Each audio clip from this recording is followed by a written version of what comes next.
إن الحمد لله نحمده ونستعينه ونستغفره ونعوذ بالله من شرور أنفسنا ومن سيئات أعمالنا من يهده الله فلا مضل له ومن يضلل فلا هادي له وأشهد أن لا إله إلا الله وحده لا شريك له وأشهد أن محمدا عبده ورسوله يا أيها الذين آمنوا اتقوا الله حق تقاته ولا تموتن إلا وأنتم مسلمون يا أيها الناس اتقوا ربكم الذي خلقكم من نفس واحدة وخلق منها زوجها وبث منهما رجالا كثيرا ونساء واتقوا الله الذي تساءلون به والأرحام إن الله كان عليكم رقيبا يا أيها الذين آمنوا اتقوا الله وقولوا قولا سديدا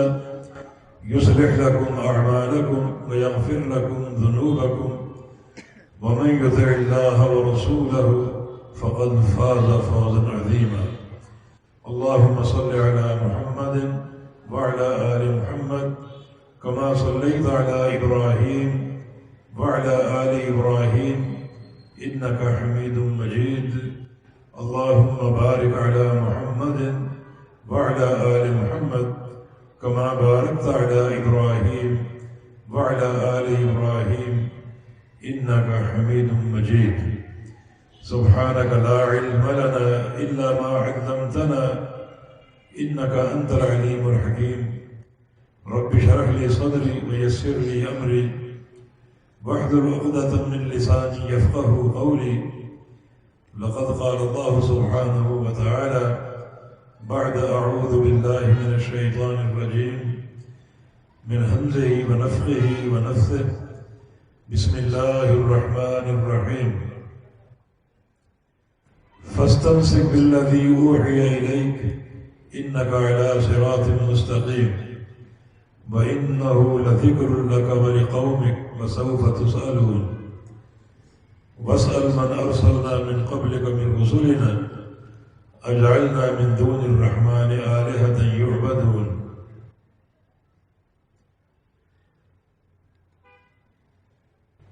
محترم و مکرم علماء کرام اور معزز سامعین حضرات، اللہ تعالیٰ کے فضل سے یہ کانفرنس انتہائی تو اس کو اہتمام سے اور احتشام سے منعقد ہوئی اور اب اس کے آخری مراحل چل رہے ہیں اور آپ بحمداللہ بہت ہی صبر اور دل جمعی سے علماء کرام کے خطابات سن رہے ہیں۔ اللہ رب العزت ہم سب کی اس حاضری کو قبول فرما لے۔ جو قدم اللہ کی راہ میں اٹھتے ہیں وہ بڑے ہی بابرکت ہوتے ہیں۔ رسول کریم صلی اللہ علیہ وسلم کا ارشاد گرامی ہے من سلک طریقا یلتمس فیہ علما سہل اللہ لہ بہ طریقا الی الجنہ، کہ جو شخص ایک راہ پر چلتا ہے تاکہ کچھ علم حاصل کر لوں اور کچھ دینی باتیں سن لوں، اللہ رب العزت اس کا جنت کا راستہ آسان کر دیتا ہے۔ تو ہم سب کی یہاں آمد دین سننے اور سنانے کے لیے ہے۔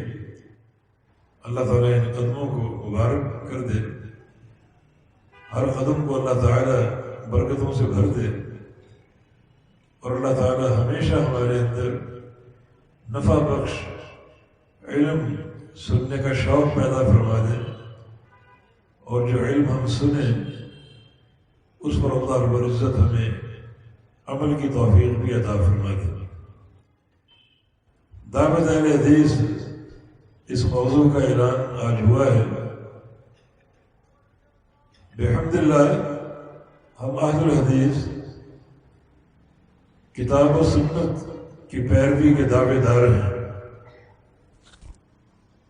ہمارے منہج میں وہی کچھ ہے جو اللہ کے رسول نے بیان فرمایا اپنی عمر کے آخری دور میں کہ ترکت فیکم امرین لن تضلوا ما تمسکتم بہما کتاب اللہ و سنتی، تمہارے بیچ میں دو چیزیں چھوڑ کر جا رہا ہوں، جب تک ان دو چیزوں کو تھامے رہو گے کبھی گمراہ نہ ہوگے، ہمیشہ حق پر قائم رہو گے۔ ایک کتاب اللہ ہے، اللہ کی کتاب قرآن پاک و سنتی، اور دوسرا میری سنت ہے۔ یہ عظیم فرمان آپ نے اپنی عمر عزیز کے آخری دنوں میں ارشاد فرمایا۔ یہی ہماری دعوت کی بنیاد ہے، ایک ہاتھ میں قرآن ہو اور دوسرے ہاتھ میں رسول اللہ صلی اللہ علیہ وسلم کی سنت ہو۔ جب یہ بنیاد ہے تو قرآن کی ہر آیت ہماری دعوت ہے اور نبی علیہ السلام کی ہر حدیث ہماری دعوت ہے۔ جو کچھ کتاب و سنت میں ہے وہی کچھ ہماری دعوت ہے۔ جو بھی آیت کریمہ آپ پڑھیں وہ ہماری دعوت ہی ہوگی، اور جو بھی حدیث آپ پڑھیں وہ ہماری دعوت ہی ہوگی۔ تو یہ انتہائی اختصار سے ہم نے اپنی اس دعوت کا خلاصہ آپ کے سامنے پیش کر دیا۔ ایک ہاتھ میں قرآن ہو اور دوسرے ہاتھ میں نبی علیہ السلام کا فرمان ہو، یہی ہماری دعوت کا نچوڑ ہے، اور یہی دو نقطے ہیں جن پر ہماری دعوت قائم ہے، اور یہی حق ہے۔ یستنبئونک حق ہو قل ای وربی انہ لحق۔ یہ لوگ آپ سے پوچھتے ہیں، اے نبی کریم، یہ لوگ آپ سے پوچھتے ہیں کہ جو باتیں آپ کرتے ہیں قرآن یا حدیث سے کیا واقعی یہ حق ہے؟ قل، کہہ دو، ای، ہاں، وربی، مجھے اپنے رب کی قسم، انہ لحق، یہی حق ہے۔ یہ بڑی ایک تاکید کے انداز میں یہ بات ارشاد فرمائی، قسم کھا کر، کہ مجھے اپنے رب کی قسم، یہی حق ہے جو قرآن میں پیش کرتا ہوں اور جو احادیث بیان کرتا ہوں، یہی حق ہے، اس کے علاوہ کوئی حق نہیں ہے۔ تو یہی ہماری دعوت کی اساس ہے۔ انہی دو چیزوں کو حق کہا گیا ہے، اور نبی علیہ السلام نے اپنے ایک فرمان میں ان دو چیزوں کو انتہائی واضح، روشن، منور اور نور قرار دیا ہے۔ چنانچہ آپ کا ارشاد گرامی، ترکتکم علی البیضاء لیلھا ونہارھا سواء لا یزیغ عنھا الا ہالک، کہ میں تمہیں جس راستے پر چھوڑ کر جا رہا ہوں وہ انتہائی روشن اور چمکدار ہے۔ اتنا روشن ہے کہ لیلھا ونہارھا سواء، اس کی رات اور دن دونوں برابر ہیں،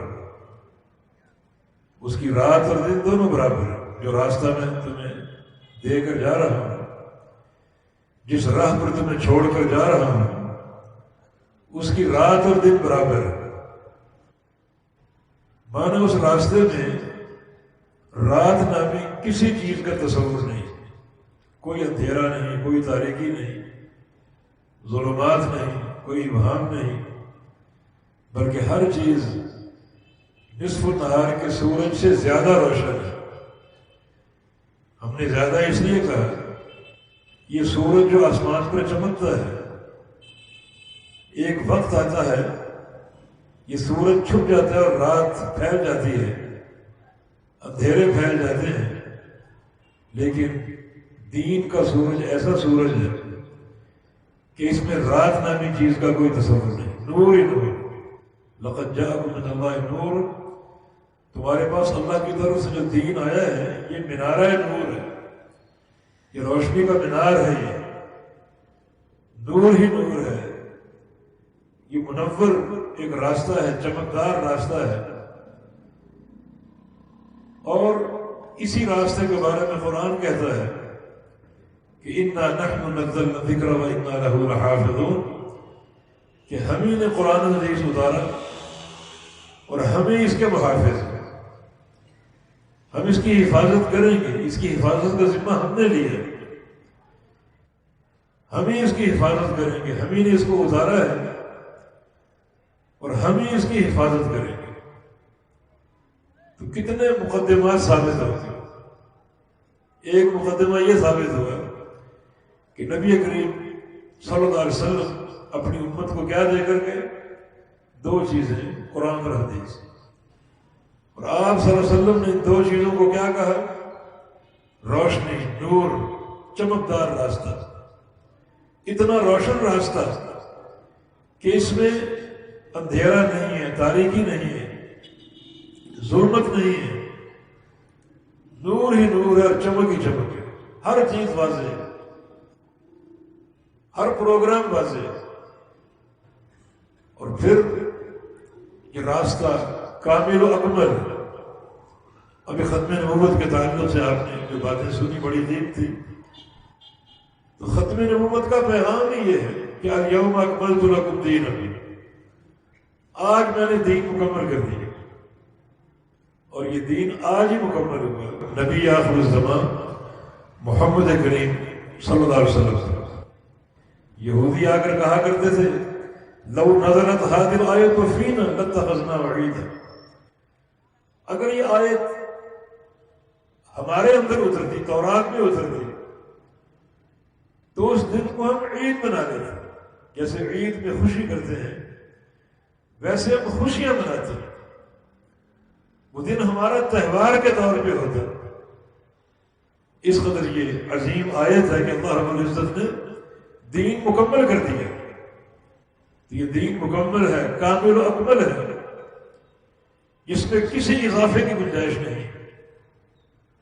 اور یہ مقدمہ بھی ثابت ہوگا کہ اللہ رب العزت نے اس دین کو رہتی دنیا تک محفوظ رکھنے کا، اس کی حفاظت کرنے کا ذمہ لے لیا۔ اب یہ دین موجود ہے کتاب و سنت کی صورت میں، محفوظ ہے قیامت تک اور مکمل ہے، کوئی اس میں کمی نہیں، ایک نقطے کی کمی نہیں۔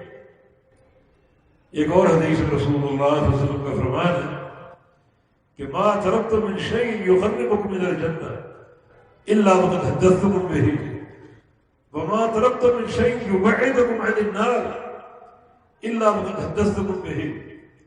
سنن دارمی میں یہ روایت ہے کہ لوگوں، ہر وہ چیز جو تمہیں جنت میں پہنچا سکتی ہے وہ میں نے بیان کر دی ہے، اور ہر وہ چیز جو تمہیں جہنم سے دور کر سکتی ہے وہ میں نے بیان کر دی ہے۔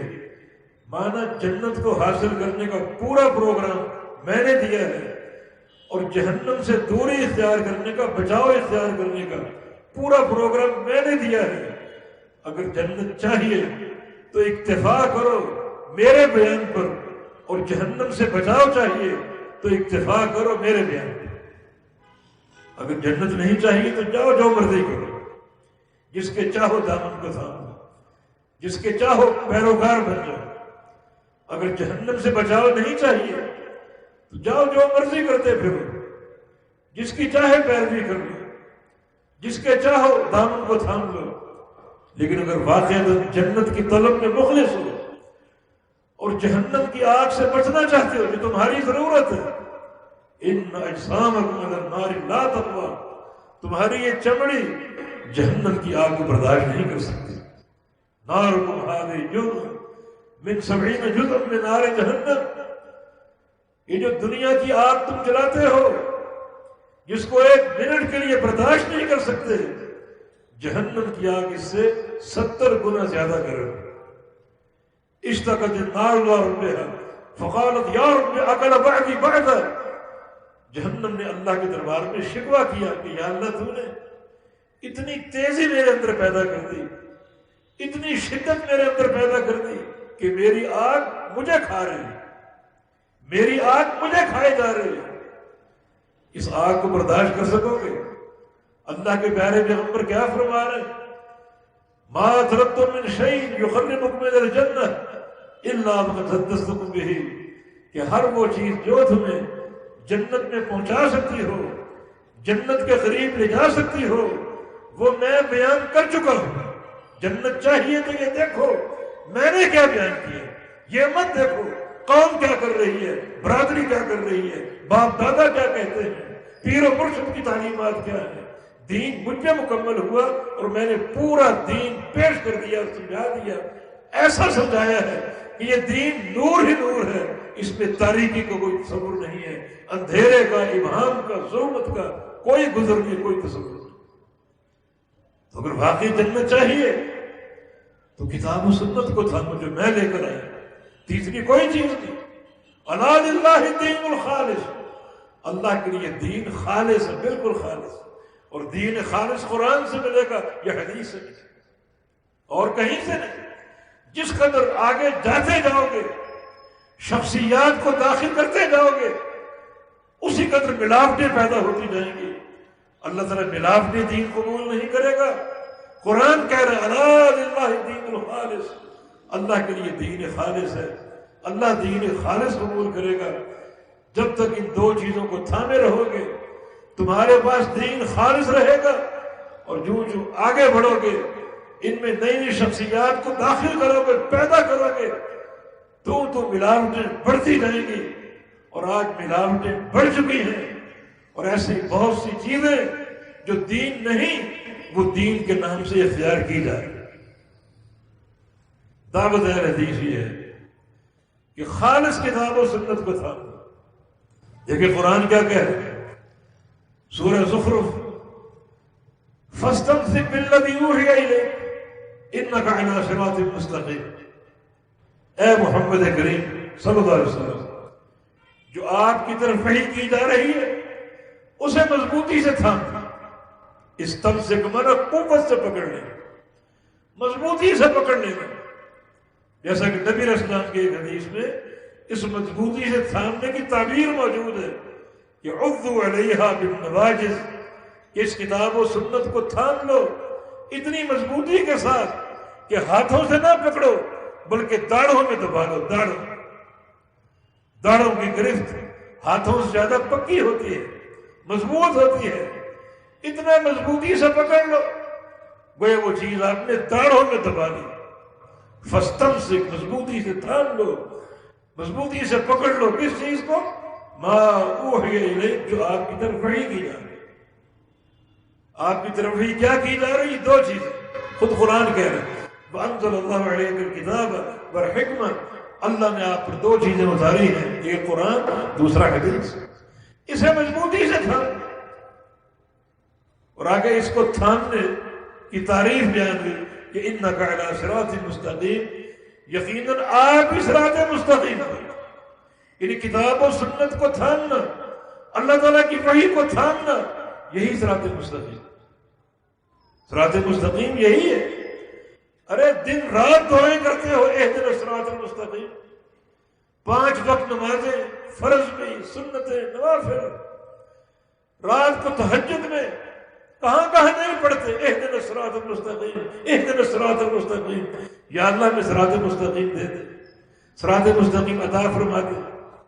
تو اس دعا میں مخلص ہو یا جھوٹے ہو، یہ دعا سچے دل سے مانگ رہے ہیں، جھوٹے مانگ رہے ہیں، تو اللہ تعالیٰ نے صراط مستقیم کا تعارف پیش کر دیا، اس کا تشخص واضح کر دیا کہ صراط مستقیم کیا ہے۔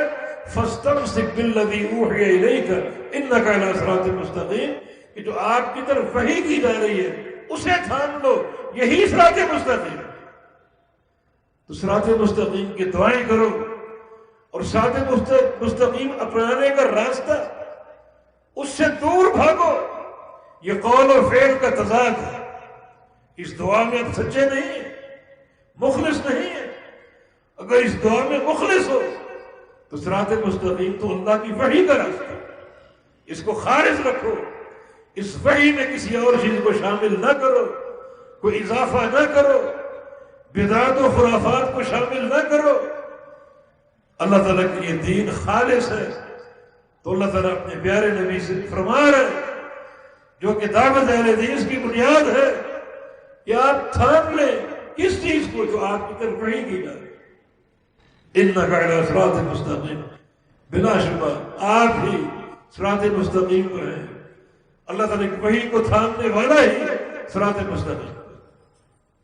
ایک بات کہی جاتی ہے کہ قرآن و حدیث ہم کہاں سمجھیں گے، یہ تو علماء کا کام ہے، محدثین اور مفسرین کا کام ہے، تو عامت الناس کے لیے یہ بات نہیں، حالانکہ یہ بات غلط ہے۔ آگے اللہ کیا فرما رہا ہے، وَإِنَّهُ لَذِكْرٌ لَكَ وَلِقَوْمِكَ، یہ نصیحت وحی کو تھامنے کی، یہ آپ کے لیے اور آپ کی پوری قوم کے لیے، قومک، آپ کی پوری امت کے لیے، یہ مخصوص افراد کے لیے نہیں۔ ہاں کتاب و سنت کو تھامنے کی اپنی اپنی حدود ہے، لیکن کتاب و سنت سے کوئی دور نہیں ہو سکتا، مستغنی نہیں ہو سکتا، تھامنا پڑے گا، ورنہ آگے سنو، وَسَوْفَ تُسْأَلُونَ، ان قریب تم سے اس بارے میں سوال ہوگا، بات پرس ہوگا۔ کل قیامت قائم ہونے والی ہے، قیامت قائم ہونے والی ہے، اللہ تعالیٰ نے پوچھنا ہے کہ تم نے میری نبی کی دعوت کا کیا جواب دیا، ماذا اجبتم المرسلین، میرے نبی آئے تھے، ہر قوم میں آئے، ہر امت میں آئے، آج تم یہ بتاؤ کہ تم نے میرے نبی کی دعوت کا کیا جواب دیا۔ نماز پڑھنے جاتے تھے، تمہارے ذہن میں نماز کا طریقہ کس کا ہوتا تھا، باپ دادا کا یا رسول اللہ کا؟ حج کرنے جاتے تھے، تمہارے ذہن میں حج کے تعلق سے کس کی پیروی کا تصور ہوتا تھا، اپنے مولوی کا یا رسول اللہ کا؟ ماذا اجبتم المرسلین، جواب دو مجھے کہ تم نے میرے رسولوں کی دعوت کا کیا جواب دیا۔ میرے رسول نے عقیدہ سمجھایا، نماز پڑھ کے سمجھائی، حج کر کے دکھایا، روزے رکھ کے دکھائے، زکوٰۃ دے کر دکھایا، اخلاق حسنہ کا برتاؤ کر کے دکھایا۔ ان سارے امور میں تم نے میرے نبی کی دعوت کا کیا جواب دیا؟ یہ سوال ہو، اس کا جواب تیار کر لو۔ ہر بندے سے بات پرس ہوگی کہ تم نے میری نبی کی دعوت کا کیا جواب دیا۔ وَسَوْفَ تُسْأَلُونَ، ان قریب تم سے اس بابت سوال ہوگا، اللہ تعالیٰ پوچھے گا۔ تو یہ آیت کریمہ ہماری دعوت کی بنیاد ہے۔ اگلی آیت ہے وَاسْأَلْ مَنْ أَرْسَلْنَا مِنْ قَبْلِكَ مِنْ رُسُلِنَا أَجَعَلْنَا مِنْ دُونِ الرَّحْمَنِ آلِهَةً يُعْبَدُونَ، اے میرے حبیب پوچھئے، آپ پوچھئے، اللہ اپنے نبی سے مخاطب، آپ پوچھئے، کن سے پوچھئے؟ جو سابقہ انبیاء، جو گزرے انبیاء ہیں ان سے پوچھئے۔ ہر نبی سے سوال کی، نوح علیہ السلام سے پوچھو، ابراہیم علیہ السلام سے پوچھو، اسماعیل علیہ السلام سے پوچھو، اسحاق علیہ السلام، یعقوب علیہ السلام، موسیٰ علیہ السلام، صالح علیہ السلام، ہود علیہ السلام، عیسیٰ علیہ السلام، ہر نبی سے پوچھو۔ کیا پوچھو؟ اجعلنا من دون الرحمن آلہۃ یعبدون، کیا ہم نے کسی نبی کے دور میں رحمان کے علاوہ کسی معبود کی عبادت رکھی؟ ایک لمحے کے لیے صحیح، ایک لحظے کے لیے صحیح، کسی نبی کی دعوت میں اللہ کے علاوہ کسی کی عبادت کا کوئی تصور تھا؟ چلو لاکھوں سجدے اللہ کو کر لو، ایک سجدہ غیر اللہ کو کر لو، ایسی دعوت تھی؟ لاکھوں جانور قربان اللہ کے لیے کر لو، ایک قربانی غیر اللہ کے لیے کر لو، ایک ذبح غیر اللہ کے لیے کر لو۔ کسی نبی کی دعوت میں یہ تصور تھا؟ نظر و نیاز اللہ کے لیے کرتے رہو، ایک دن غیر اللہ کے لیے کر لو، کوئی تصور تھا؟ ہمیشہ اللہ کو پکارتے ہو، اسے مشکل کشا مانتے ہو، ایک دن کے لیے، ایک لمحے کے لیے کسی غیر اللہ کو پکارنے کا یا اس کو مشکل کشا ماننے کا، حاجت روا ماننے کا کوئی تصور تھا؟ جاؤ پوچھو، جا ہر نبی سے پوچھو۔ وَاسْأَلْ مَنْ أَرْسَلْنَا مِنْ قَبْلِكَ مِنْ رُسُلِنَا، اے محمد کریم صلی اللہ علیہ وسلم، جو ہم نے آپ سے قبل انبیاء بھیجے، ایک ایک نبی سے پوچھو جا، کسی نبی کے دور میں، کسی نبی کی دعوت میں، کسی نبی کے زمانے میں ایک لمحے کے لیے بھی کسی غیر اللہ کی عبادت کا، پوجا کا کوئی تصور تھا، کوئی اشارہ تھا؟ یہ ہماری دعوت، یہ ہماری دعوت وہ دعوت ہے جو سارے انبیاء کی دعوت تھی، دعوت توحید، ایک اللہ کی عبادت۔ اس عبادت میں شرک کی کوئی گنجائش نہیں۔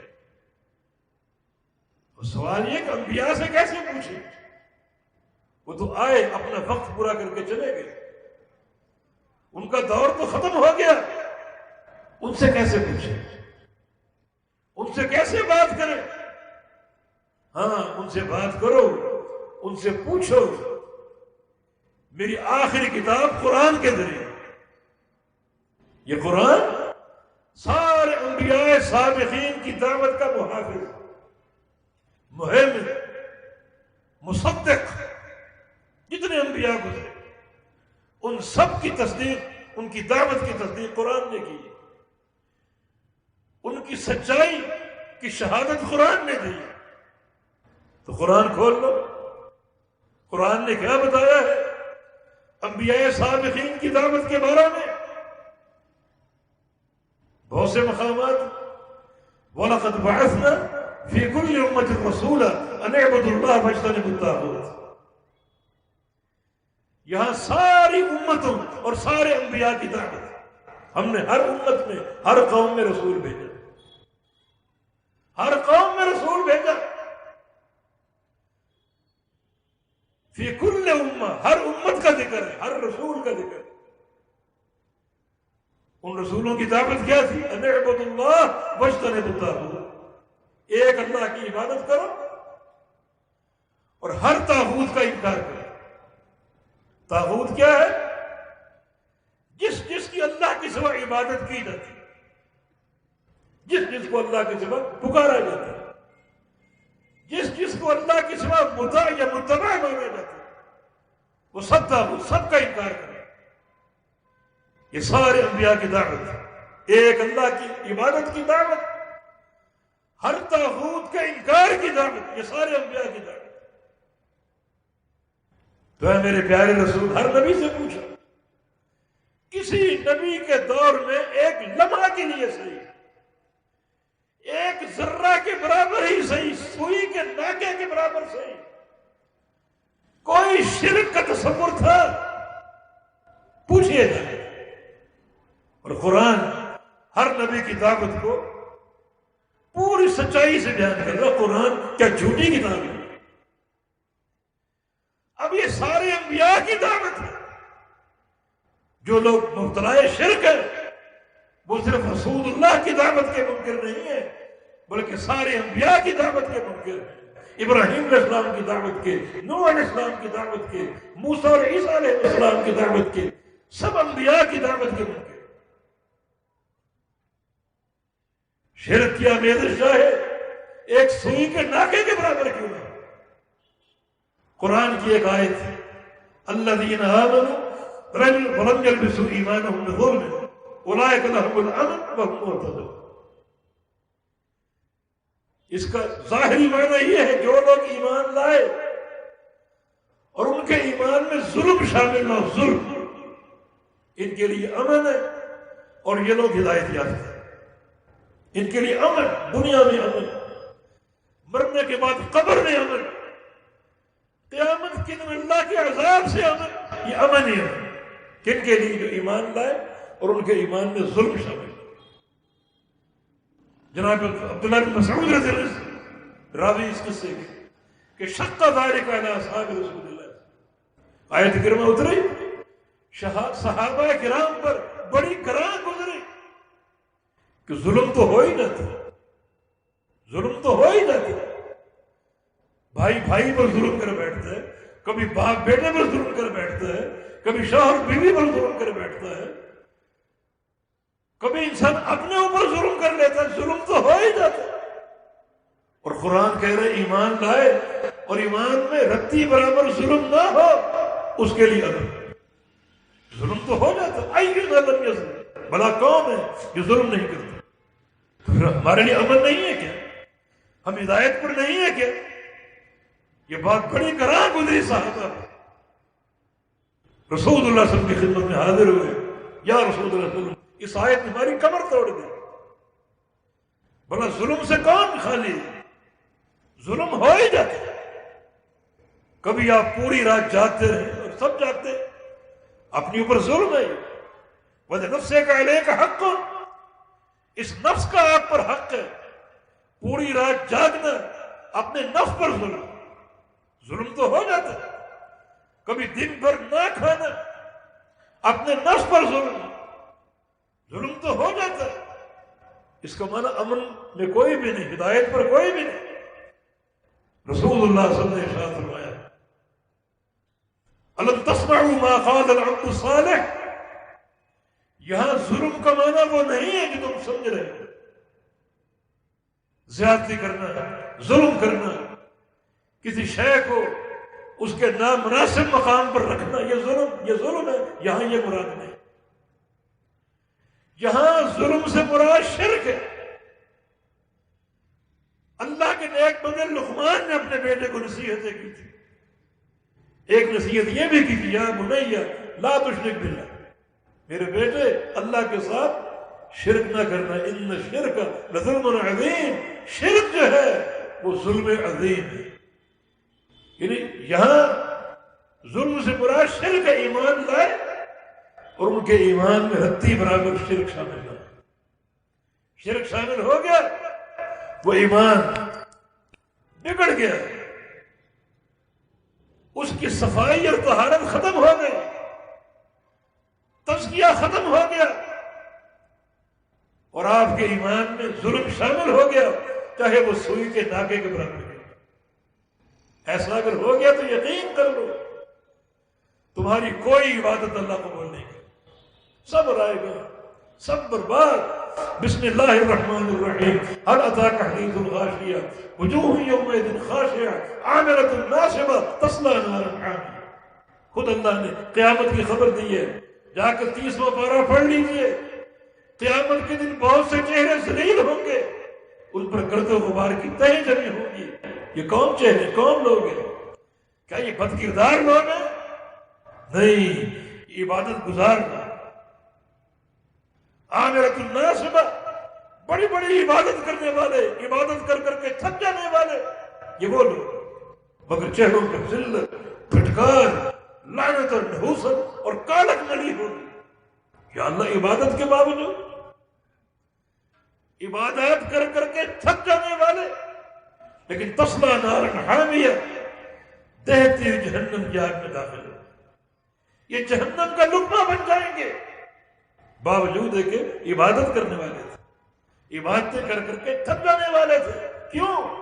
کیونکہ قبول عبادت کی بنیاد نہیں تھی. بنیاد توحید ہے، توحید خالص. اگر شرک آ گیا، چاہے وہ ایک ذرے کے برابر کیوں نہ ہو، نمازیں برباد، روزے برباد، حج برباد، زکاتیں برباد، زندگی کی تمام نیکیاں برباد.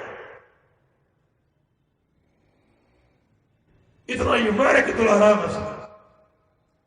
بلکہ شرک کا ارتکاب بندے کو ایمان کی دولت سے محروم کر دیتا ہے، وادی کفر میں داخل کر دیتا ہے.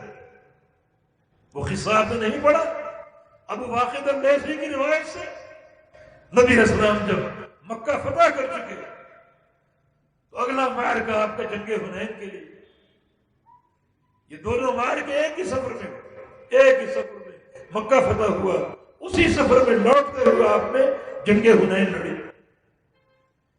جب مکہ فتح ہو گیا، تقریباً 2000 جو مکہ کی کفار تھے، کفار قریش، انہوں نے اسلام قبول کر لیا.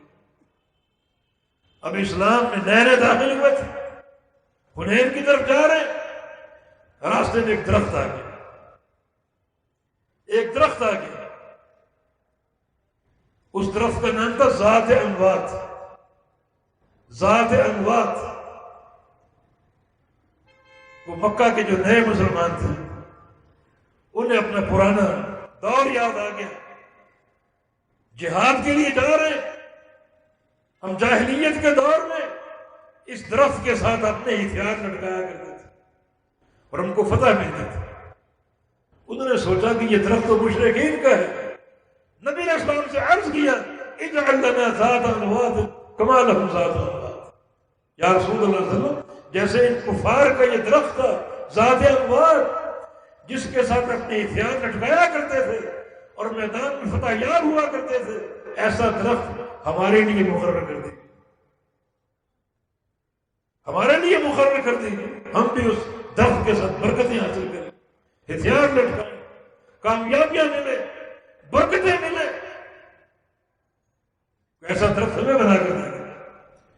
رسول اللہ صلی اللہ علیہ وسلم نے ارشاد فرمایا کہ قولکم ھذا کما قالت بنو اسرائیل لموسیٰ علیہ السلام اجعل لنا الہا کما لہم آلہہ، کہ تمہاری یہ بات بالکل ویسی ہے جیسے بنی اسرائیل نے موسیٰ علیہ السلام سے کہی تھی کہ جیسے ان کا معبود ہے ایسا ایک معبود ہمارے لیے مقرر کر دیں، ایسا ایک معبود ہمارے لیے مقرر کر دیں۔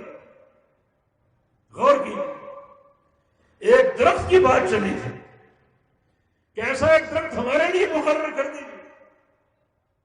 آج سندھ کے جس علاقے میں آپ جائیں ایسے ہزاروں آپ کو ذاتی نبات نظر آئیں، لوگ دھاگے باندھتے ہیں، کپڑے لپیٹتے ہیں، آ کر وہاں حاجتیں طلب کرتے ہیں، درختوں کی پوجا کرتے ہیں۔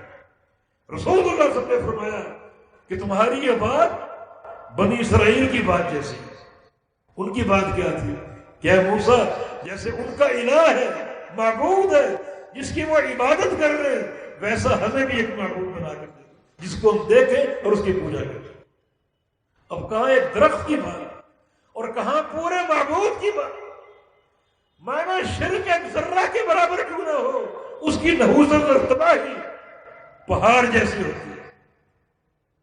وہ اپنی شناخت کے اعتبار سے ذرہ نہیں بلکہ پورا پہاڑ، آپ کے اعمال کو تباہ کرنے والا، برباد کرنے والا۔ ایک اور حدیث سن لیجیے، صلح حدیبیہ کا سفر ہے رسول اللہ صلی اللہ علیہ وسلم کا، معروف سفر جس میں بیعت الرضوان ہوئی۔ وہ سفر جاری تھا، رات کو بارش برسی، رات کو بارش برسی، فجر کی نماز اللہ کے پیغمبر نے پڑھائی اور بارش کے آثار زمین پر موجود تھے۔ رسول اللہ صلی اللہ علیہ وسلم نے ارشاد فرمایا رات جو بارش برسی ہے اس ایک ہی بارش نے کچھ بندوں کے ایمان تازہ کر دیے اور کچھ بندوں کو کافر بنا دیا۔ اصبح من عبادی المؤمنون بی وکافر بی، اللہ نے بتایا ہے اس ایک ہی بارش نے کچھ بندوں کو مومن بنا دیا، پکا اور پختہ مومن، اور کچھ بندوں کے ایمان، کچھ بندوں کو کافر بنا دیا۔ ایک ہی بارش برسی اور برس کر کچھ بندوں کے ایمان تازہ کر دیے اور کچھ بندوں کو کافر بنا دیا۔ صحابہ پر ایک سناٹا طاری ہو گیا کہ اس بارش نے کافر بنا دیا۔ نبی علیہ السلام سے تفصیل معلوم کی تو رسول اللہ صلی اللہ علیہ وسلم نے ارشاد فرمایا اما من قال مطرنا بفضل اللہ فهو مؤمن بہ، جس شخص نے بارش کو دیکھا اور کہا یہ اللہ کے فضل سے اتری، یہ اللہ کی دین ہے، اللہ کی عطا ہے، اللہ نے برسائی ہے، اللہ نے بھیجی ہے، ایک ایک قطرہ اللہ کے امر سے گرا ہے، ان جملوں سے ان کا ایمان تازہ ہو گیا، ان کا ایمان نکھر گیا، ان کا ایمان جو ہے وہ تر و تازہ ہو گیا ایک ہی جملے سے۔ وَأَمَّا مَنْ قَالَ مُطِرْنَا بِالنَّوْءِ كَذَا، اور جنہوں نے بارش کو غیر اللہ کے کھاتے میں ڈال دیا، یہ تو یہ فلاں پیر کی دین ہے، فلاں ستارے کی دین ہے، یہ تو فلاں نے برسائی ہے، اس ایک ہی جملے نے ایسے بندوں کو کافر بنا دیا۔ اپنے عقیدوں اور اپنے ایمان کی فکر کرو، وہاں تو ایک بارش کا معاملہ تھا، آج افسوس ہے ہمارے معاشرے میں کس کس چیز کو غیر اللہ کے نام الاٹ کر دیا۔ شفا فلاں جگہ ملتی ہے، اولاد فلاں جگہ ملتی ہے، بچہ فلاں دیتا ہے، رزق کے خزانے فلاں دیتا ہے، فلاں گنج بخش ہے، فلاں حاجت روا، فلاں مشکل کشا، فلاں دستگیری کرنے والا۔ اللہ تعالیٰ کی ایک ایک نعمت کو چن چن کر غیر اللہ کے کھاتے میں ڈال دیا گیا۔ ارے جنہوں نے صرف بارش کو غیر اللہ کے نام منسوب کیا، رسول اللہ صلی اللہ علیہ وسلم نے فرمایا ایک ہی جملے نے ان کو کافر بنا دیا۔ جو یہ باتیں کرنا درد دل سے، جس طرح پیارے پیغمبر فرمایا کرتے تھے جب میں واعظ کرتا ہوں تو میری یہ خواہش ہوتی ہے تمہیں ابھی تمہاری پشتوں سے پکڑ کر جہنم سے کھینچ لوں۔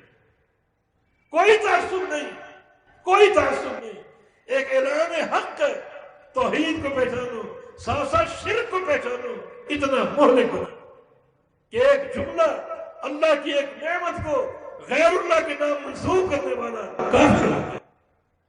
ایک مجلس میں کچھ لوگ اللہ کے پیغمبر سے ملنے آئے، ایک جملہ ان کی زبان سے نکل گیا، ما شاء اللہ و شئت، جو اللہ چاہے اور آپ چاہیں، جو اللہ چاہے اور آپ چاہیں۔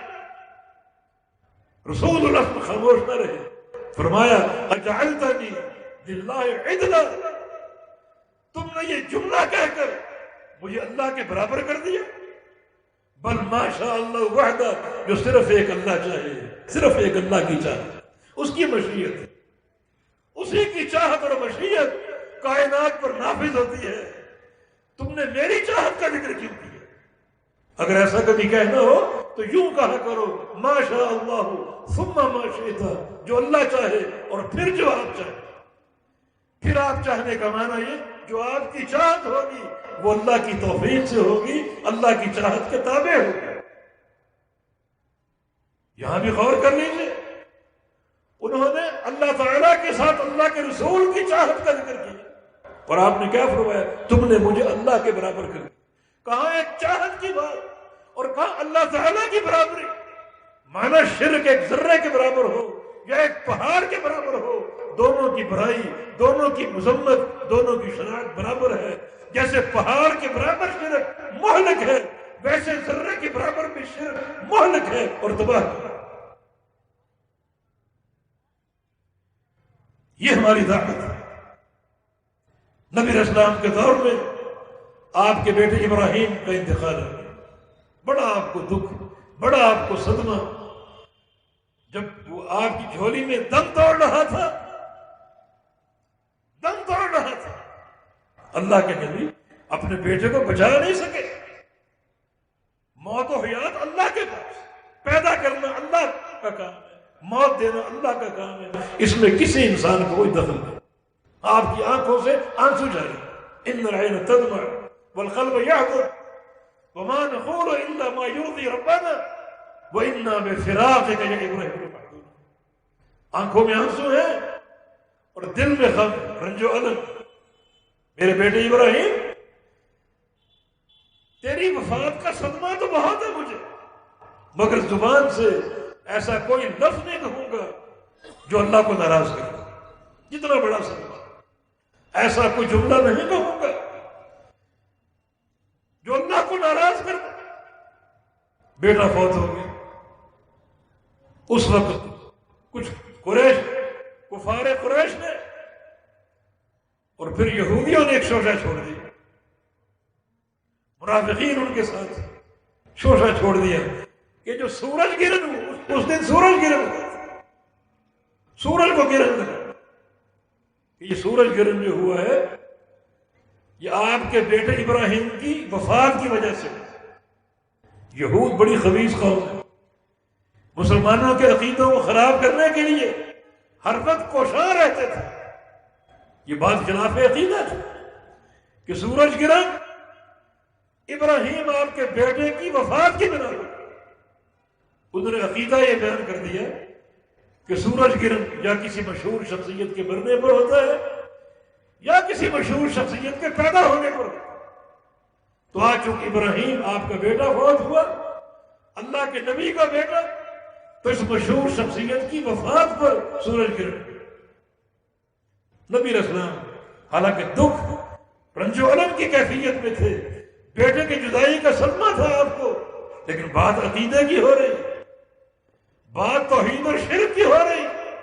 آپ نے صحابہ کو جمع کیا، صحابہ جمع تھے، نماز کسوف ادا کی تھی نبی علیہ السلام کے ساتھ، تو آپ نے نماز کے بعد خطبہ ارشاد فرمایا کہ ان الشمس والقمر آیتان من آیات اللہ لا ينکسفان لموت احد لا لحیاتہ، کہ لوگوں یہ سورج اور چاند اللہ کی دو نشانیاں ہیں، انہیں گرہن نہ کسی کے پیدا ہونے پہ لگتا ہے نہ کسی کے مرنے پہ لگتا ہے۔ یہ آسمان پہ اللہ تعالیٰ کی نشانی ہے، انہیں گرہن اگر لگتا ہے تو اللہ کے امر سے لگتا ہے، کسی کی موت و حیات سے نہیں لگتا۔ ہمارا کیا عقیدہ ہے؟ ہم نے جو آسمانی حوادث کے تغیرات ہیں ان کی تاثیر زمین میں پیدا کر دی، اور جو زمین کے تغیرات ہیں ان کی تاثیر آسمانوں میں پیدا کر دی۔ جناب یہ فلکیات کا نظام، اور جناب یہ جو سیارے اور یہ برجیں ہیں، جب فلاں سیارہ نمودار ہوگا، اس دور میں جو بندہ پیدا ہوگا وہ ایسا ہوگا، ویسا ہوگا، مالدار ہوگا، غریب ہوگا، اس کے لیے سفر بابرکت ہوگا، فلاں کے لیے منحوس ہوگا۔ یہ آسمانی حوادث، ان کی تاثیر ہم نے زمین میں قائم کر دی۔ میڈیا اس میں پوری طرح ملوث، اخبارات پوری طرح ملوث ہیں، اور برجوں کا نظام، سیاروں کا نظام روزانہ بیان ہوتا ہے۔ فلاں سیارہ عقرب ہے، زہرہ ہے، مریخ ہے، اس کے دور میں پیدا ہونے والے ایسے ہوں گے، ویسے ہوں گے، ویسے ہوں گے۔ رسول اللہ صلی اللہ علیہ وسلم نے کیا فرمایا تھا کہ جنہوں نے فلاں ستارے کے ظاہر ہونے کو بارش کا سبب قرار دیا، اور جنہوں نے زمین میں فلاں شخصیت کی موت کو سورج گرہن کا سبب بنا دیا، فرمایا کہ یہ شرک ہے، کفر ہے، شرک اور کفر۔ اور ہمارا معاشرہ کس طرح اس شرک میں ملوث اور کفر میں ملوث۔ اپنے ایمان اور عقیدے کی فکر کیجیے، اپنی توحید کی حفاظت کیجیے۔ نہ زمین کے تغیرات کا آسمان میں کوئی اثر ہے، اور نہ آسمان کی تبدیلیوں کا زمین میں کوئی اثر، کوئی فرق۔ ہم نے تو کس کس کو مشکل کشا بنا دی۔ جا کر اپنی گاڑیاں چیک کرو، ہر گاڑی کے پیچھے یا کالی پٹی لگی ہوگی یا جوتا لٹک رہا ہوگا، ایکسیڈنٹ نہ ہو، حادثہ نہ ہو، نظر نہ ہو۔ یہ کالی پٹی آپ کی مشکل کشا بن گئی، یہ جوتا آپ کا مشکل کشا بن گیا۔ اے انسان، اشرف المخلوقات ہے تو، ساری مخلوقات سے افضل ہے، اور ایک کالی پٹی سے ڈر گیا، ایک جوتے سے ڈر گیا، پٹی اور جوتے کے سامنے اپنے ایمان کو بیچ دیا، اپنی توحید کو برباد کر دی۔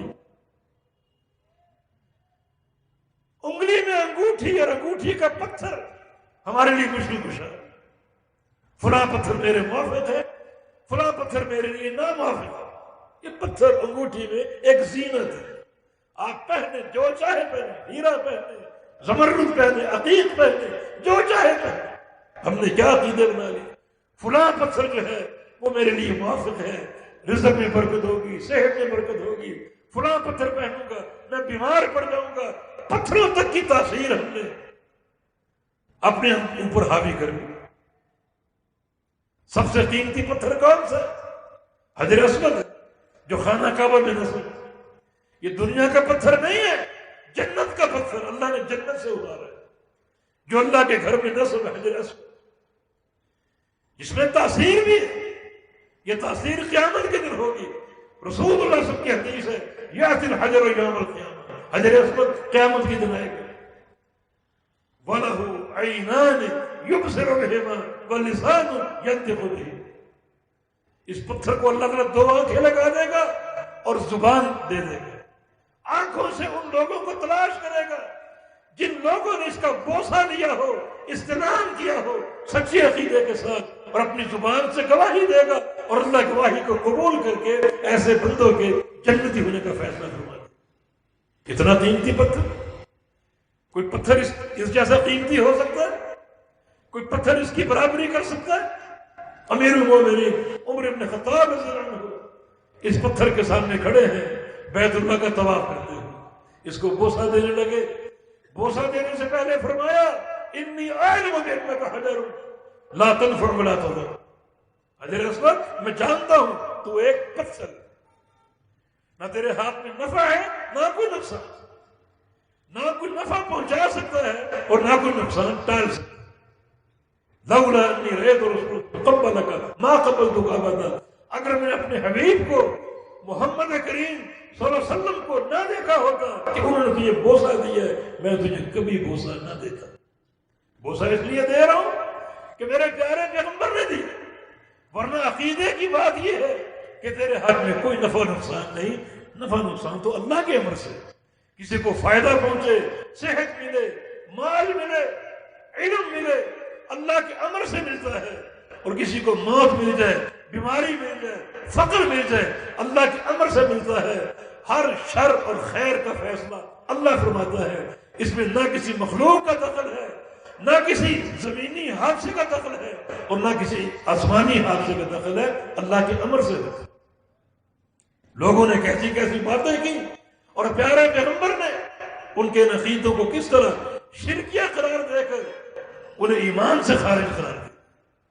ان کے بارے میں فرما دیا کہ یہ لوگ وادی کفر میں داخل ہو گئے۔ والذین آمنوا لم یلبسوا ایمانہم بظلم، جو لوگ ایمان لائے اور اپنے ایمان میں ظلم شامل نہیں کیا۔ ظلم کیا ہے؟ شرک۔ ان کے ایمان میں شرک نہیں، ان کے لیے نمبر 1 امن۔ کہاں؟ دنیا میں۔ دنیا میں استقرار، دنیا میں سلامتی۔ کسی ہندوستان سے ڈرنے کی ضرورت نہیں، کسی امریکہ اور چین سے ڈرنے کی ضرورت نہیں۔ امن، اللہ امن دے گا۔ اللہ نے توحید میں امن کے وعدے کیے ہیں اور توحید میں امن کی ضمانت دی۔ کوئی تمہارا کچھ نہیں بگاڑ سکتا، کوئی کچھ نہیں بگاڑ سکتا۔ اگر تمہارا ایمان خالص ہو اور اس ایمان میں ایک سوئی کے ناکے کے برابر بھی شرک نہ ہو، امن ملے گا۔ کل مر کے کہاں جاؤ گے؟ قبر میں۔ قبر معلوم ہے قبر میں کیا ہوگا۔ اگر کسی کو عذاب قبر ہوگا، اس کی قبر جہنم کا گڑھا بن جائے۔ صدیاں اس کو عذاب جھیلنا پڑے گا۔ 99 سانپ اس کی قبر میں چھوڑے جائیں جو اس کے جسم کو کاٹیں گے، اپنے زہر سے بھریں گے۔ ایک قطرہ ان سانپوں کا اگر زمین پر ٹپکا دیا جائے، پوری زمین کی معیشت کڑوی ہو جائے، اور قیامت تک یہ زمین ایک اناج کا دانہ پیدا نہ کر سکے۔ تو وہ انسان، یہ 6 فٹ کا انسان جس کو 99 سانپ اور بچھو ڈسیں گے اور کاٹیں گے، کیا اس کی اذیت کا عالم ہوگا؟ کیا اس کی تکلیف کا عالم ہوگا؟ فرشتوں کے ہاتھوں میں ہتھوڑے ہیں، گرزے بھاری بھاری اس پر برساتے رہیں گے۔ نبی علیہ السلام نے فرمایا جو چیخ اس کی برآمد ہوگی، اگر وہ چیخ اللہ تعالیٰ دنیا کو سنا دے، پوری دنیا کو مر جائے۔ اتنا عذاب شدید۔ اولئک لہم الامن، اگر ایمان لاؤ سچا، اس میں شرک یا میلش نہ ہو، تو قبر میں ہم امن دیں۔ تمہاری قبر کو جنت کا باغیچہ بنا دیں، تمہاری قبر کو کشادہ کر دیں، تمہاری قبر کو منور کر دیں۔ تمہاری قبر جو ہے وہ انتہائی پاکیزہ بن جائے گی، جس میں کوئی تکلیف، نم کا نامد العروس، سو جائے، دلہن کی طرح سو جائے، بڑی خوشی اور مسرت کے جذبات کے ساتھ۔ شرط کیا ہے؟ لہم الامن، اگر توحید قبول کر لو اور اس توحید میں ایک ذرہ برابر بھی شرک یا میلش نہ ہو، امن ملے۔ وہم مہتدون، اور یہی لوگ ہدایت یافتہ ہیں۔ امن کہاں کا ملے گا؟ دنیا میں، کسی سے خوف کھانے کی ضرورت نہیں۔ امن کہاں کا ملے گا؟ قبر میں، اللہ عذاب قبر سے بچائے گا۔ امن کہاں ملے گا؟ قیامت کے دن، جو رسات قیامت ہے، اللہ تعالیٰ کے سامنے حاضر ہونے کا منظر، میدان محشر کا وقوف، پورے صراط سے گزرنا، وزن اعمال کا مرحلہ، قنطرہ کا مرحلہ بڑا خوفناک۔ یہ سارے مراحل ہر انسان پر گزریں گے۔ ہمارا وعدہ ہے تمہاری توحید اور خالص ہے، اللہ تعالیٰ امن بھی دے گا اور ہدایت بھی دے گا۔ اولئک لہم الامن وہم مہتدون۔ اس لیے میرے بھائیوں، جو سارے انبیاء کی اور آخر الزمان ہمارے پیارے رسول محمد کریم صلی اللہ علیہ وسلم کی جو دعوت ہے، دعوت کا پہلا نقطہ، دعوت کا آغاز وہ توحید سے تھا۔ آپ کوہ صفا پر چڑھے اور فرمایا ایھا الناس قولوا لا الہ الا اللہ، لوگوں کہو، اقرار کرو لا الہ الا اللہ۔ لا الہ الا اللہ کیا ہے؟ یہ توحید کا کلمہ، کوئی معبود نہیں، کوئی معبود نہیں، سب کا انکار۔ معبود حق صرف ایک اللہ، باقی کسی نے بنا لیے سارے باطل، سارے جھوٹے، وہ کوئی زندہ ہو، مردہ ہو، زمین پر چلنے والا ہو یا قبروں کے اندر مدفون ہو، آسمان و زمین کے درمیان اڑتا ہو، کوئی نہیں، کوئی معبود نہیں. معبود حق صرف ایک اللہ رب العزت ہے، باقی سب معبود باطل ہے. یہ پیارے پیغمبر کی پہلی دعوت. اس معاشرے میں جہاں زنا بھی تھا، چوری بھی تھی، ڈاکے بھی تھے، قتل و غارت گری بھی تھی، ناچ گانے کی محفلیں بھی تھی، شراب نوشی بھی تھی. آپ کی پہلی دعوت شراب کے خلاف نہیں تھی، ڈاکے کے خلاف نہیں تھی، چوری کے خلاف نہیں تھی، زنا کے خلاف نہیں تھی، موسیقی کے خلاف نہیں تھی. آپ کی پہلی دعوت شرک کے خلاف تھی. شرک سے بچ جاؤ، توحید پر آ جاؤ. اور پھر یہ پوری زندگی دعوت ظاہر. پھر آپ نے پڑھا، دیکھا لوگوں نے توحید قبول کی، اور اللہ رب العزت نے اسی دعوت توحید کی بنا پر ان کے عقیدے سنوار دیے، ان کی حالتیں درست کر دی، ان کا فقر دور کر دیا. زنا بھی ختم ہو گئے، چوری ڈھاکے بھی ختم ہو گئے، اختلافات بھی ختم ہو گئے، دلوں میں محبتیں پیدا ہو گئی، صرف اس لا الہ الا اللہ کرنے کی برکت سے، توحید کی برکت سے. یہ کلمہ کیا ہے؟ کوئی معبود نہیں. یہ کلمہ لا ایک تلوار ہے، ہر شرک پر چلتی ہے، ہر شرک کو کاٹنے والی، ہر شرک کا قلع کما کرنے والی. کوئی معبود نہیں، صرف ایک اللہ والا. آپ کے مشن کا آغاز نبی علیہ السلام سے اگر واقعی سچی محبت ہے، اور محبت ہونی چاہیے. آپ کی محبت کے بغیر ہم مومن نہیں ہو سکتے. اگر سچی محبت ہے تو آپ کے مشن سے محبت کرو. آپ کا مشن کیا ہے؟ بیان توحید. آپ کا مشن کیا ہے؟ شرک کی مذمت. قوم کفار نے ایک دفعہ ابو طالب کو بھیجا کہ ہمارا ایک پیغام محمد تک پہنچا دو. صلی اللہ علیہ وسلم کہ آپ ایسا کرو، آؤ کچھ سمجھوتا کر لیتے، ایک ایگریمنٹ کر لیں، کچھ لو اور کچھ دو. ایسا کرو، اللہ کی توحید بیان کرو، ہمارے معبودوں کی نفی نہ کرو، ہمارے معبودوں کی مذمت نہ کرو. مانا توحید بیان کرو اس باتی پہلو میں، نفی کے پہلو سے نہیں. ایک اللہ کی عبادت کی دعوت دو، ہمارے معبودوں کی عبادت کا انکار نہ کرو، ان کا نام بھی نہ لو، لات و منات و عزا کو نہ چھیڑو. چلو اس بات کو سمجھوتا کر لیتے ہیں، صلح کر لیتے ہیں، ہم آپ ایک ہو جاتے ہیں. آج جو لوگ دعوت دیتے ہیں کہ لوگوں کو جوڑو توڑو نہیں، جوڑ توڑ کی دعوت، وہ کان کھول کے سن لے کہ اللہ کے پیغمبر نے کیا فرمایا. لوگ تو جوڑ رہے ہیں، ٹوٹ تو نہیں رہے، لیکن وہ جوڑ بیکار ہے جس جوڑ کی بنیاد اللہ کی توحید نہ ہو. وہ جوڑ کارآمد ہے جو اللہ کی توحید پر قائم ہو. رسول اللہ صلی اللہ علیہ وسلم نے فرمایا اگر یہ سورج میرے دائیں ہاتھ پہ رکھ دو اور چاند میرے بائیں ہاتھ پہ رکھ دو، پھر بھی میں اس شرک کی مذمت سے اور تمہارے معبودوں کی مذمت سے باز نہیں آیا.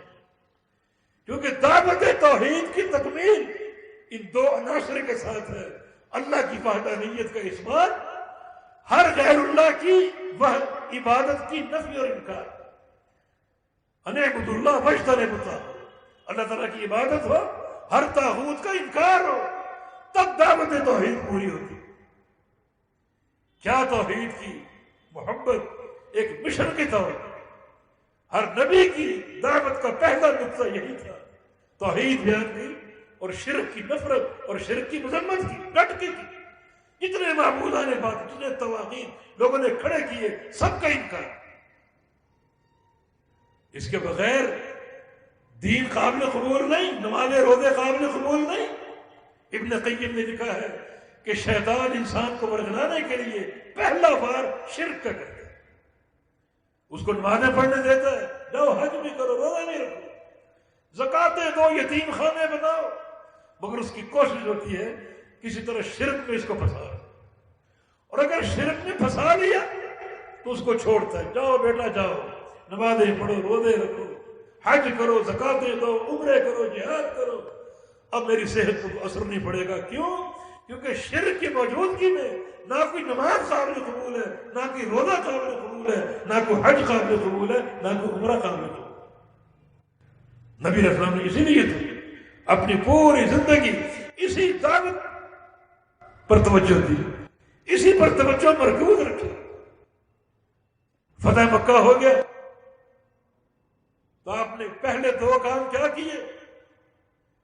بلکہ فتح مکہ سے قبل جب انصار صحابہ مدینہ کے مکہ آئے چھپ کر اور پیارے پیغمبر کے ہاتھ پر بیعت کی، ان کو مدینہ آنے کی دعوت دی اور کہا کہ جو چاہے شرط لگا دو، یہ خالی پیپر لے لو، اپنی شرائط تحریر کر دو، ان ساری شرائط کو ہم مانیں گے اور نافذ کریں گے، جو چاہے شرط۔ تو آپ جانتے ہیں کیا شرط آپ نے لگا؟ مدینہ آتا ہوں ایک شرط، اشترط لربی، میری شرط میرے رب کے لیے، ان تعبدوہ ولا تشرکوا بہ شیئا، کہ تم نے پوری زندگی میرے رب کی عبادت کرنی ہے اور اس کی عبادت میں کوئی شرک نہیں کرنا۔ اس شرط پر آپ ہر وقت توحید کا مشن۔ مکہ فتح ہو گیا، ایک آپ کا آرڈر اور ایک آپ کا عملی اقدام۔ عملی اقدام کیا تھا؟ آپ نے تلوار پکڑ لی، بیت اللہ میں داخل ہو گئے، 360 نصب بت بیت اللہ میں نصب تھے، سب کو توڑ پھوڑ دیا، گرا دیا۔ جاء الحق وزهق الباطل، حق آیا اور باطل بھاگ گیا۔ یہ آپ کا پہلا عملی اقدام۔ ایک حاکم کا پہلا پروٹوکول اپنے رب کے بارے میں ہے، رب کی توحید کے بارے میں۔ اور آپ کا آرڈر کیا تھا؟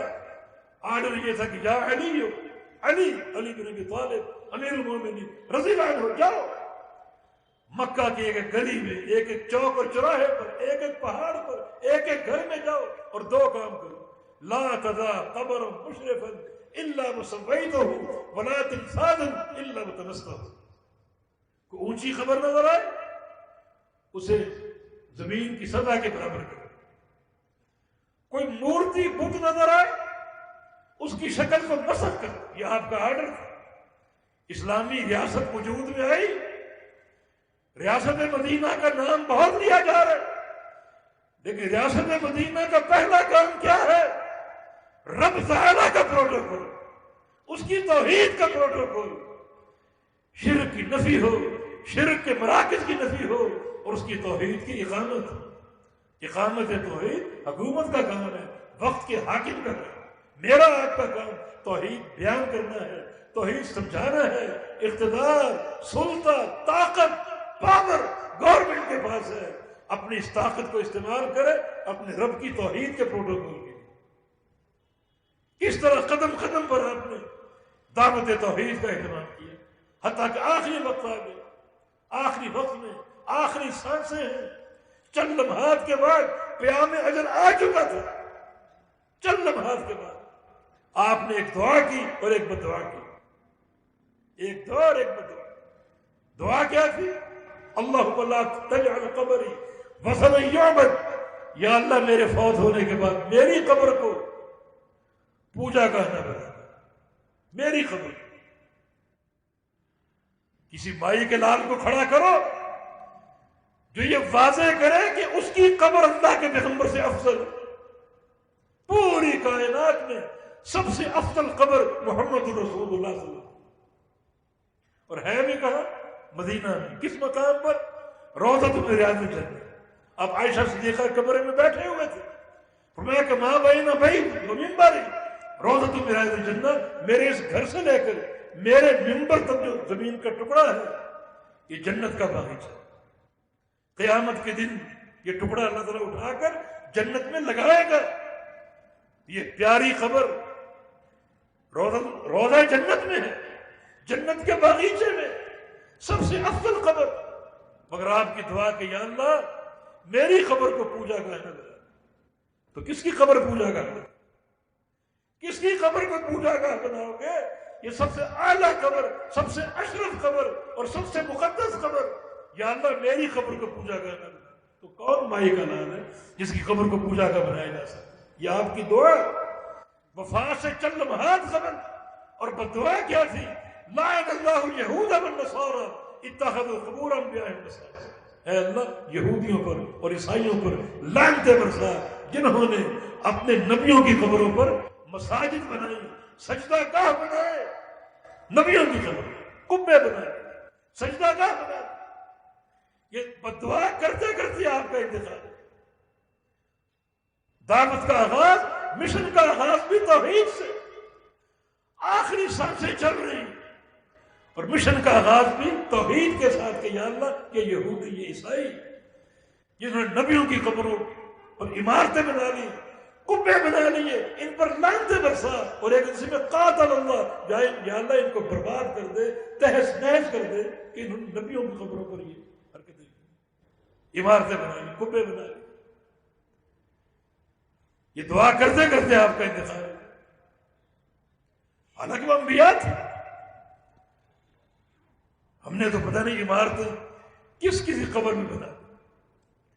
کراچی میں جہاں ہمارا گھر تھا پہلے، ایک شخص کو ہم دیکھتے ہمیشہ کپڑوں سے بیگانہ، ننگا، چاروں طرف غلاظتوں کے ڈھیر، کتے بلیاں، اور جب وہ مرا اس کی قبر پہ جناب قبے بن گئے۔ اب لوگ آتے ہیں، عبادتیں کر رہے ہیں، طواف کر رہے ہیں، اور کیا کچھ کر رہے ہیں۔ یہ انسان کا عقیدہ۔ اور یہاں یا اللہ ان پر نبیوں کی قبروں پر سجدہ گاہ بنا، ان پر لعنتیں برسا۔ یہ مشن توحید کا پوری زندگی قائم رہا۔ نقطہ آغاز بھی یہی ہے، اور آج زندگی سے نکل رہے ہیں اور انتقال آپ کا ہو رہا ہے، اور یہی آپ کی زبان پر دعا ہے، یہی آپ کی زبان پر بد دعا ہے۔ یہ سب ہماری دعوت کا حصہ ہے۔ توحید خالص ہماری دعوت ہے، امام الانبیاء کی خالص اتباع ہماری دعوت ہے، وحی الہی کے ساتھ مضبوط تمسک ہماری دعوت ہے۔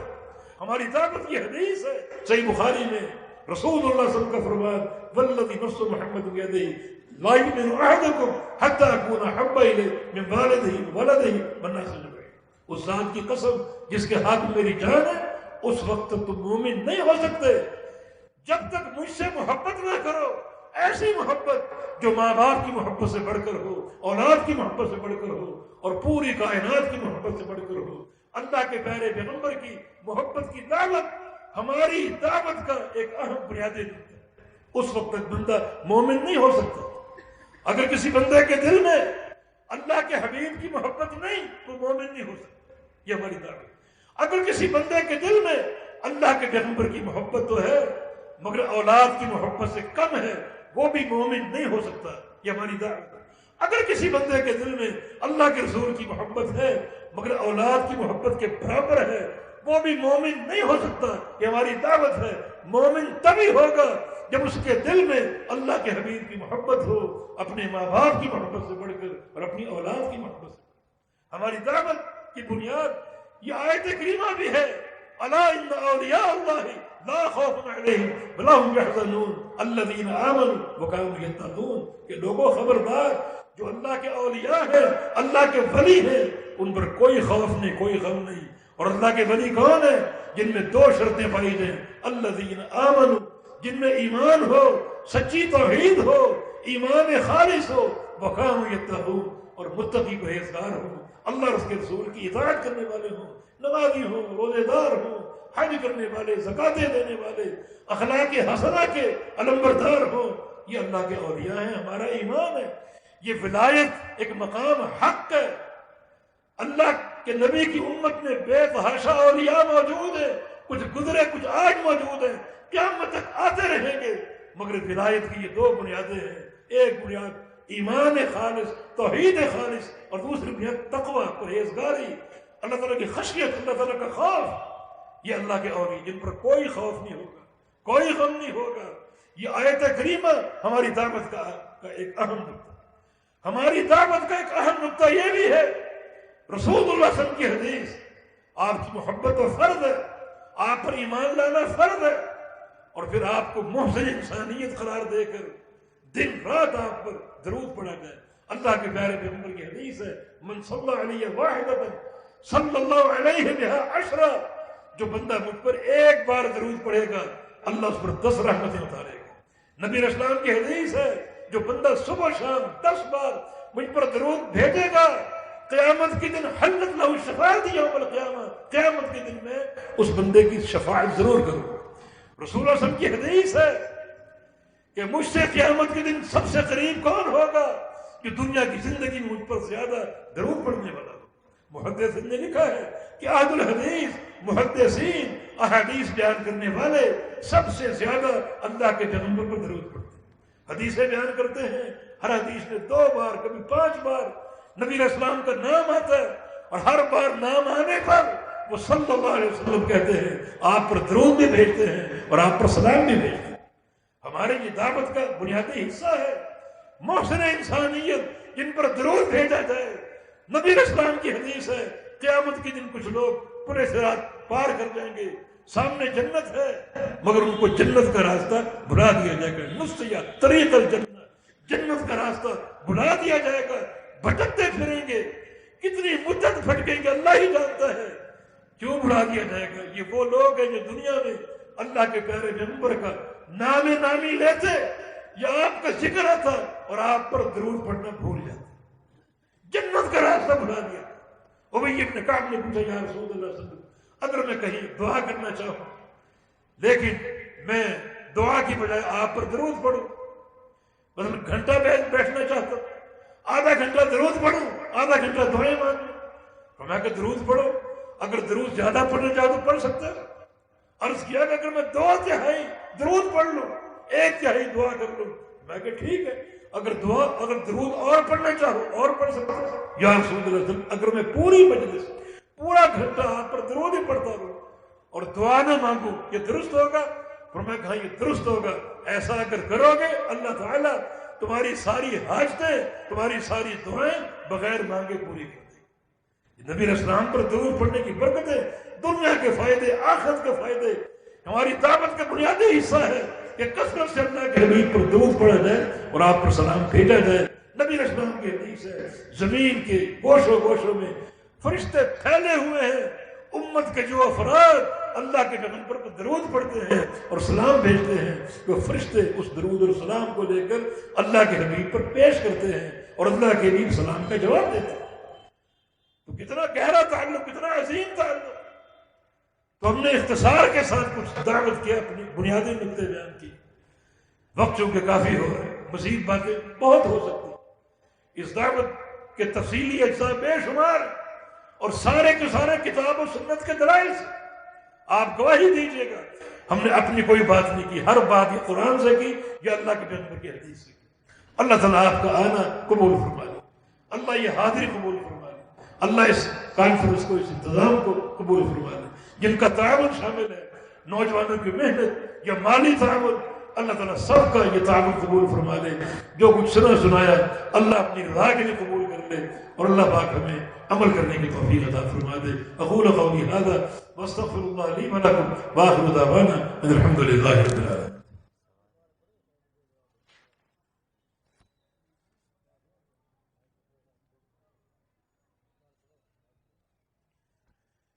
یہ سوال ہے کہ اب بھینس کی حلت قرآن و حدیث سے ثابت ہے یا کسی فقہ کی بنیاد پر اسے حلال کیا گیا؟ یہ اگر کتاب و سنت سے ثابت نہیں ہے تو فقہ کوئی اتھارٹی ہے کہ وہ اس کو کسی چیز کو حلال کرے؟ ایک چیز کی حلت نہ قرآن میں نہ حدیث میں, تو کیا فقہ کو یہ اختیار ہے کہ اس کو حلال کرے؟ دیکھیں اصل بات یہ ہے کہ بھینس ایک دنیاوی معاملہ کھانے پینے سے متعلق ہے, یہ اس کا دودھ وغیرہ, اور دنیاوی امور کا جو قاعدہ ہے الاصل فی الاشیاء الاباحہ, قاعدہ یہ تمام فقہاء کے نزدیک کہ اصل جو اشیاء کا اصل ہے وہ اباحت ہے. اشیاء کا اصل جو ہے وہ اباحت, یعنی ہر چیز حلال ہے جو آپ کو نظر آئے سب حلال ہے. ہاں کسی چیز کے حرام ہونے کی دلیل مل جائے تو پھر وہ حرام ہے. یہ دلیل ان لوگوں پر ہے پیش کرنا جو اس کو حرام کہتے ہیں, بھینس کو جو حرام کہتے ہیں وہ پیش کرنا. بھائی کس دلیل کے تحت حرام ہے, کس دلیل کے تحت؟ کیونکہ اشیاء کا اصل حلت ہے, اباحت ہے, ہر چیز حلال ہے. کوئی کاروبار کرو حلال ہے, لیکن فلاں کاروبار چونکہ سود ہے لہذا حرام ہے. تو حرمت کی دلیل صحیح, حلت کی نہیں. بھینس حلال ہے یا حرام ہے, دلیل اس کے ذمہ جو اس کو حرام کہتے ہیں. ہم کہتے ہیں حلال ہے, ہر شے کا اصل اباحت. نمبر 3 حدیث موجود اللہ کے پیارے پیغمبر نے ہر جانور جو جس کا تعلق بہائم سے ہے, درندہ یا ہر پرندہ, اس کی حلت اور حرمت کا قاعدہ بتا کر دیا. نہا رسول اللہ صلی اللہ علیہ وسلم عن کل ذی ناب من السباع وعن کل ذی مخلب من الطیر. یہ قاعدہ اساسی قاعدہ نبی رسول اللہ نے ہر وہ بہیمہ, ہر وہ جانور حلال قرار دیا ہے جو ذی ناب نہیں. یہ 2 کچلیاں جس کی بڑی ہوتی ہیں ذی ناب, اگر ذی ناب ہے وہ حرام ہے, اگر زیناب نہیں ہے تو وہ حلال ہے، اور بھینس زیناب نہیں ہے۔ اور پرندہ جو ذی مخلب ہے، اپنے پنجوں سے جو شکار پکڑتا ہے، شکار کو نوچتا ہے، اس کو حرام کیا ہے۔ جو پرندہ ذی مخلب نہیں ہے وہ حلال ہے۔ تو پرندوں اور بہائم کے بارے میں قاعدہ موجود ہے، زیناب بہیمہ حرام ہے، ذی مخلب پرندہ حرام ہے، تو واضح قاعدہ موجود ہے۔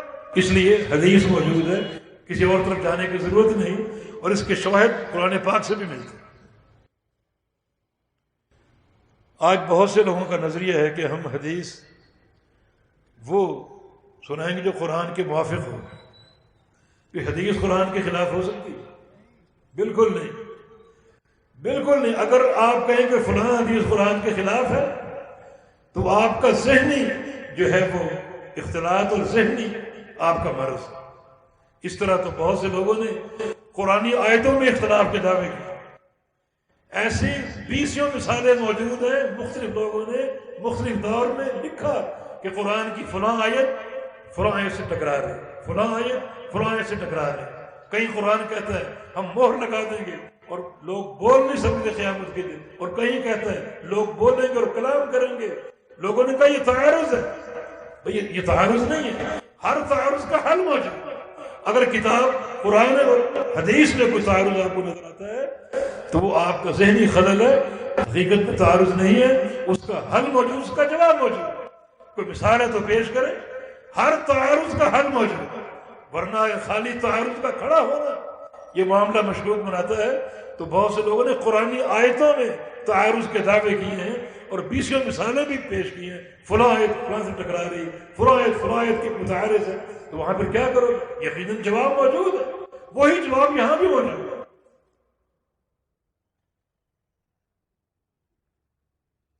یہ حدیث میں نکاح شغار کا ذکر ہے، اس کی کیا تفسیر ہے؟ نکاح شغار ایک حرام نکاح کی قسم ہے، اور وہ یہ ہے کہ ایک شخص دوسرے سے کہے کہ تم میری بہن سے شادی کر لو، میں تمہاری بہن سے شادی کرتا ہوں، اور درمیان میں حق مہر نہ ہو۔ ویسے نکاح ہو سکتا ہے، زید عمر کی بہن سے نکاح کر لے، عمر زید کی بہن سے نکاح کر لے، جس کو ادلا بدلا کہتے ہیں۔ اگر بیچ میں حق مہر موجود ہے دونوں کا تو یہ نکاح درست ہے، لیکن حق مہر ختم کر دیا جائے تو پھر یہ نکاح شغار ہے اور ناجائز۔ کلمہ گو مشرک کے ساتھ رشتہ داری کرنا کیسا ہے؟ کہ کلمہ گو ہے، رشتہ نبھائیں اس کے ساتھ، بلکہ اور قریب کریں اس کو، تاکہ اس کو سمجھا سکیں، توحید اس پر وعدے کر سکیں، اور ممکن ہے آپ کی یہ تعلق اس کی ہدایت کا باعث بن جائے۔ اگر اس سے کشیدگی اختیار کر لو گے تو پھر اس کو سمجھائے گا فرق، تو اس کو قریب کرو، اس پر احسان بھی کر سکتے۔ مؤلفۃ القلوب قرآن نے ذکر کی ہے، لیکن اگر آپ دیکھیں کہ یہ شخص پرلے درجے کا معاند بن چکا ہے اور توحید کے خلاف سازشیں کر رہے ہیں، تو بعض اوقات ایسے لوگوں کی سازشیں آپ کی گمراہی کا سبب ہو سکتی ہیں۔ پھر بہتر ہے کہ اس سے دوری اختیار کر لی جائے، لیکن جب تک ہدایت کی توقع ہے تب تک تعلق قائم رکھیں۔ اللہ پاک توفیق عطا فرمائے۔